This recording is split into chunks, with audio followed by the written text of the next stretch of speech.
Hello and welcome to State of the Economy.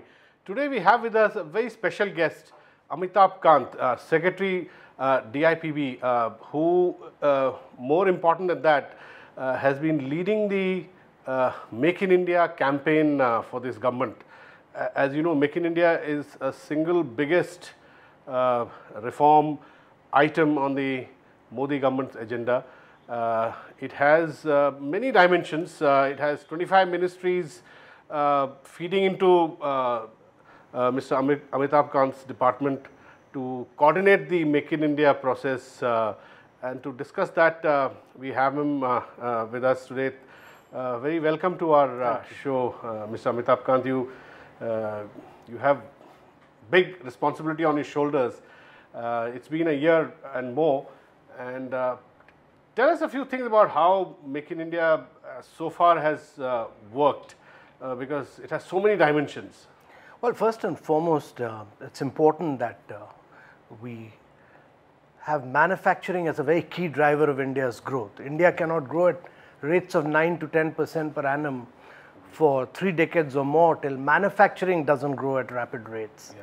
Yeah. All countries in the world have grown on the back of manufacturing, and therefore if jobs have to be created, then manufacturing has to be a key driver. So I think Make in India is very, very critical, very significant for India's growth. To take manufacturing share of GDP also Absolutely, and to create jobs, growth with equity. I think Make in India is very, very critical. So I think one of the key things is being that we make India a very easy place and a very simple place to do business. Over the years, we've made India a very complex, a very complicated, a very difficult place to do business. And the focus of the Prime Minister has been to make India an extremely easy and simple place. So we've been, in the last 8 or 9 months, cutting through red tape. Just cutting through a whole lot of paperwork, procedures, rules, regulation, acts.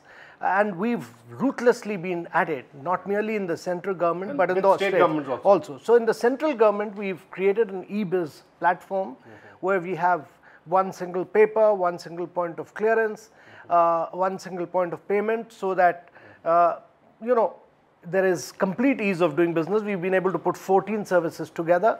We intend to put 26 in all.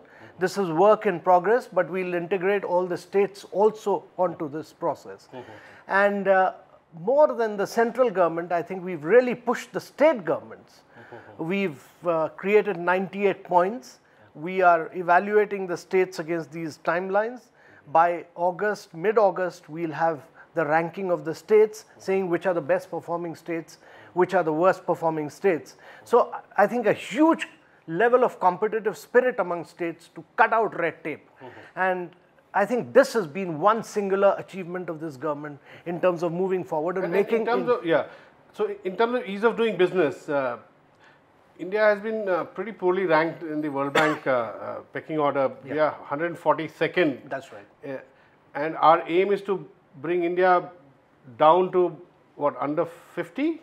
So the Prime Minister has given us this task. Is there any change in that ranking? Is it happening? Yeah. So India has been going down steadily. Last year it was 142nd.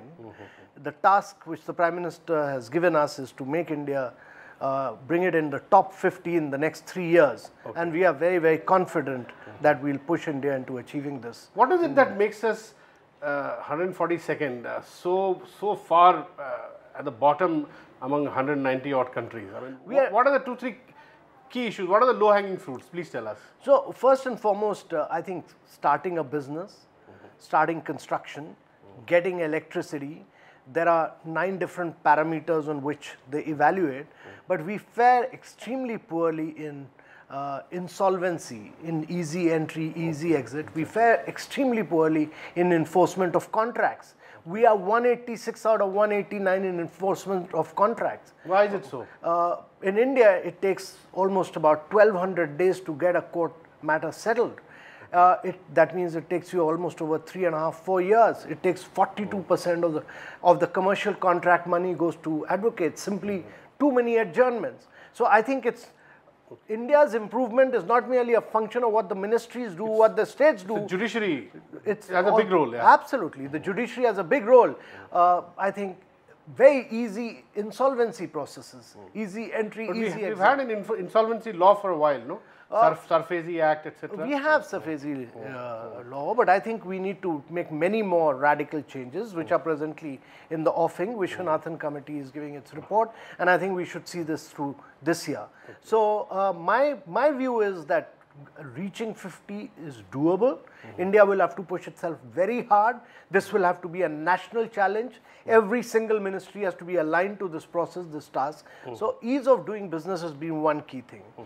Secondly, I think one of the important thing is that if you want to be a manufacturing nation, India has to be a very important, critical component part of the global supply chain. The value chain, we must be, yeah. Absolutely. You can't isolate yourself and say that you want to be a manufacturing nation. It's not feasible in today's world. So you have to be an integral part of the global supply chain. And I think what India has done in last 1 year, like China or Taiwan or South Korea. Exactly. Right? So some components will have to be made here, and for that India needs to open up its economy, and that is what it has done in the last 1 year. It has opened up vigorously in the defense sector, in the construction sector, insurance, pension fund, medical devices, just about everything we've opened up. So India is one of the most open economies, other than multi-brand retail. India is one of the most open economies of the world. And what we've seen... Are you opening up further? One reads in the newspaper that you're further liberalizing the foreign investment limits. No, we've liberalized heavily. I think India today is the most open economy of the world. And any further suggestions that your viewers may have in terms of opening up, we'll be very happy to accept those. But one must understand that India's FDI has grown. Since the launch of the Make in India initiative, FDI inflows into India have grown by a whopping 48%. And this growth of 48% has happened at a time when global FDI has fallen by global FDI inflows have fallen by 16%. But I noticed, Mr. Kant, that I read this 48%. The biggest growth is in services, I've noticed. The component, if you just deconstruct. We've done the breakup analysis. It's grown a lot in manufacturing sectors as well. Services, of course, it's grown. But manufacturing, the important thing is that manufacturing has also grown. So I think it's grown in a large number of sectors. And the good thing is that FDI has grown at a point of time when there's been a global slowdown. So to my mind, India has demonstrated that it has the ability to attract FDIs. It's interesting you talk about India becoming part of a global value chain, an integral part of global value chain. Now, in this regard, recently ICRIER, a think tank, had done a study, and it was done by Dr. Anwarul Hoda, a former Special Secretary in the Commerce Ministry and India's Deputy Director General at WTO.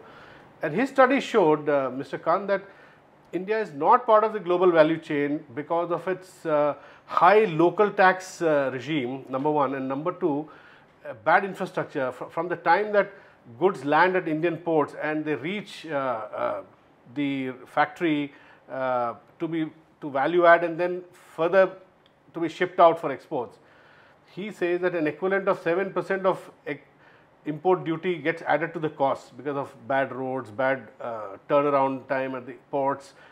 Now, are you addressing these problems? I mean, because these are very critical to costs, and global guys don't come until these costs are taken care of. And in that context, GST is very important because our local taxes are among the highest in the world. So how are you looking at these problems? I think these are very valid points that have been made. I think the important thing is that the logistic costs in India are amongst the highest in the world.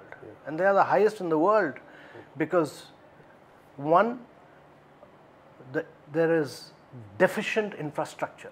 So we need to add infrastructure, and there's anything which India needs to do is to just do infrastructure, infrastructure, infrastructure.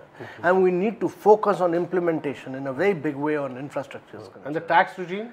I'll come to that, but let me just focus on infrastructure. I think there is a big initiative right now presently on in infrastructure, not merely on the roadside, but in terms of radically improving our freight corridors, in terms of the dedicated freight corridors, which by 2017 will link up our hinterlands to the ports, and That will reduce the cost. that will radically reduce, because it takes 13-14 days for goods produced in the northern part of India to reach the ports. They will reach within 13-14 hours. So that will radically reduce, plus the development of new manufacturing cities. So the size and scale of manufacturing will radically change with these new manufacturing zones. Okay. That's number one. Number two, I think there's a huge focus on improving the turnaround time at our ports. We've, on our side, cut down heavily in terms of the number of processes, the number of paperwork. For instance, on But it import, still takes about 5-6 days in India, for right? instance, import and export required 11 forms to be filled up. This government has brought them down to just 3 forms. So I think things were on the right direction. We just need to push them harder. That's one. In terms of infrastructure. But infrastructure, by 2017, 2018, I expect India to become a highly efficient place as far as logistic movement is concerned, with freight corridors, with large logistic hubs coming into India. Secondly is this issue of taxation, and I think it's important that India pushes the GST, and there is a need for vigorously pushing this through to make India a far more easier place and have one common market and GST at the right price points, at the right tax points. And I think if these two things happen, then India is heading for a better logistic movement, far more efficient turnaround time. Third thing, which is very important to understand, is that the world is moving towards large trading blocks. I mean, whether it is Trans-Pacific, Transatlantic, the regional blocks, and India needs to aggressively negotiate and become an integral part of these trading blocks. At the moment, India is not part of any really big trading block. And the way the world is growing, if you're not a part, you've lost it out. And therefore, India has to aggressively become a key participant and necessarily raise your standards, raise your intellectual property regime, and therefore then you gain out of these trading blocks. You can't isolate yourself and then say that I want to be a global player. It is not feasible. Our manufacturers will lose out, our exporters will lose out. India must play this aggressive game, and which is what exactly it is aiming to do. Now, you mentioned GST. Now, do you think a GST which starts at 25% is good enough? Because a lot of analysts say that any single goods and services tax above 18%, which is what now the opposition party is saying, will not be helpful, because the total taxes today, if you total up all the local taxes, work out about 29%, and if your GST is just 25, that means you've kept petroleum out of it, liquor out of it, and a lot of other which states do not want to give up their independent taxation on those sectors. Then does it make sense to start with a GST of 25%? You know, it's been a very, very difficult process for the government to navigate through this GST. You have to get the states on the board. It's important. I mean, it's better to have a GST and then rather than not have a GST. We'll take a small break here. Please don't go and keep watching RSTV.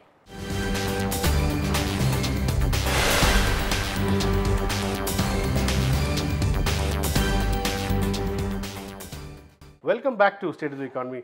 We are having a very interesting conversation with Mr. Amitabh Kant, who's leading the Make in India campaign for this government.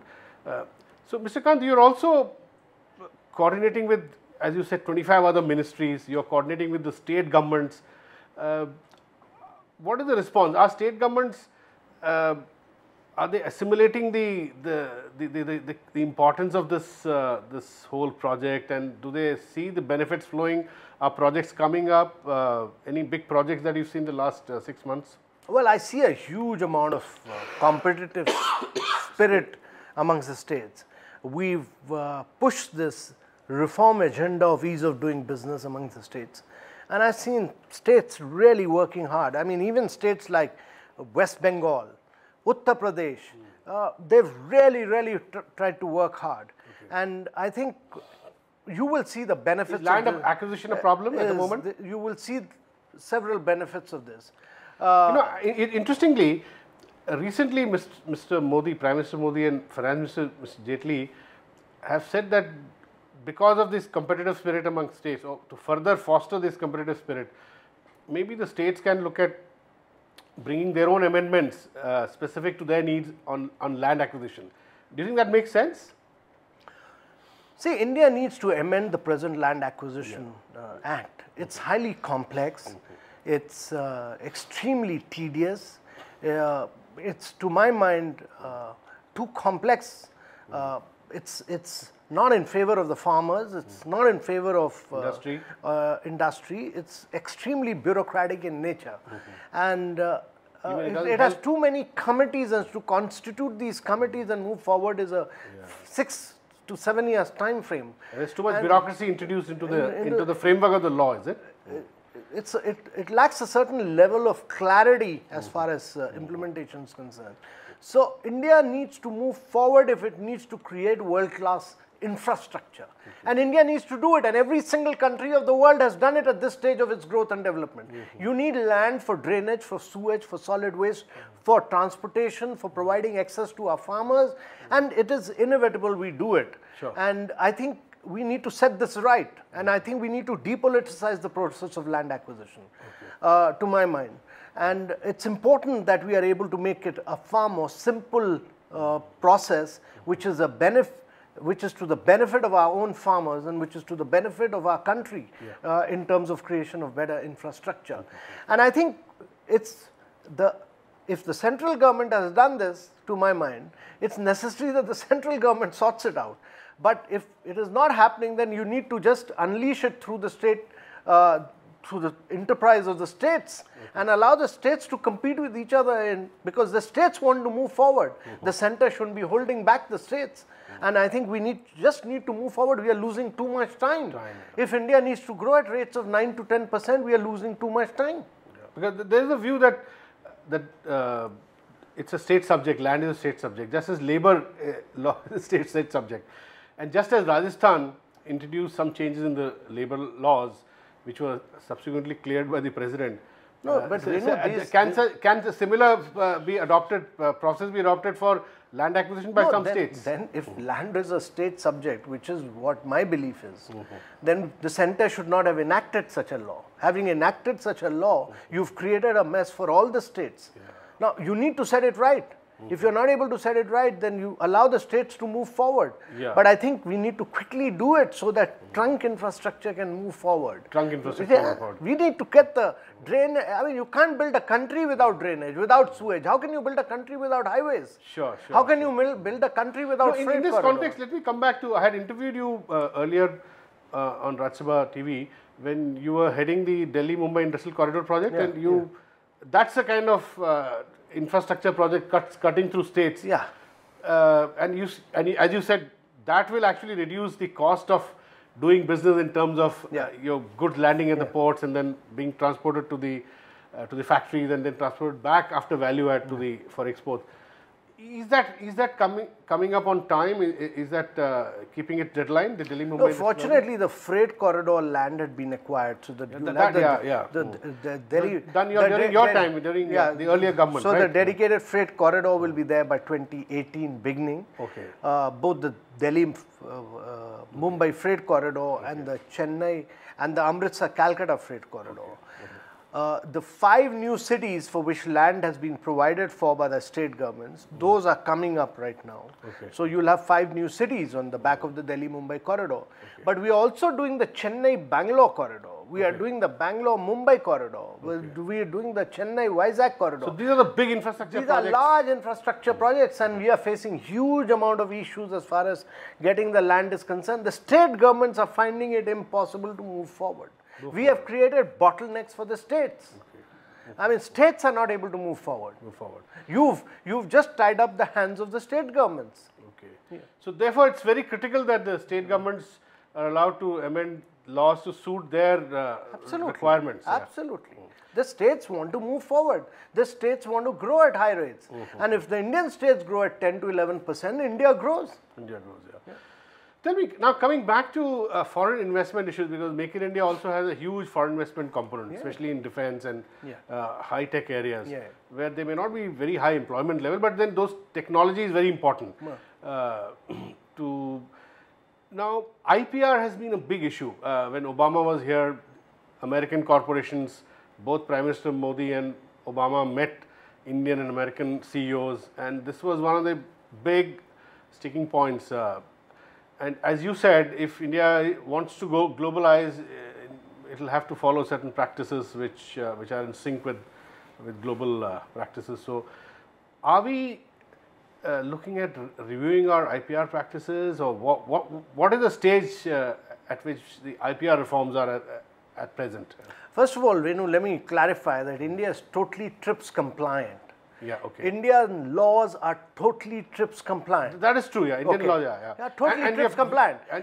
And we are also proud of some of the provisions that India introduced, which developing countries in general are benefiting from, especially on pharma. Yeah, exactly. So, India, first of all, is extremely proud of its record in the intellectual property field. Then why are the Americans complaining all the time then? No. So, we have a provision of 3D which the American pharma companies do not like. Some pharma companies do not like. And the important thing important thing to understand is that the growth of Indian generic industry, generic pharma industry, has been largely a huge success stories across the world. Yeah, I mean, Indian generic pharma. It's the Indian generic pharma industry has penetrated global markets and has been able to supply medicine at cutting edge prices. It has enabled medicine to reach people below the poverty line. Supported by the Indian law and the global Indian regime, law,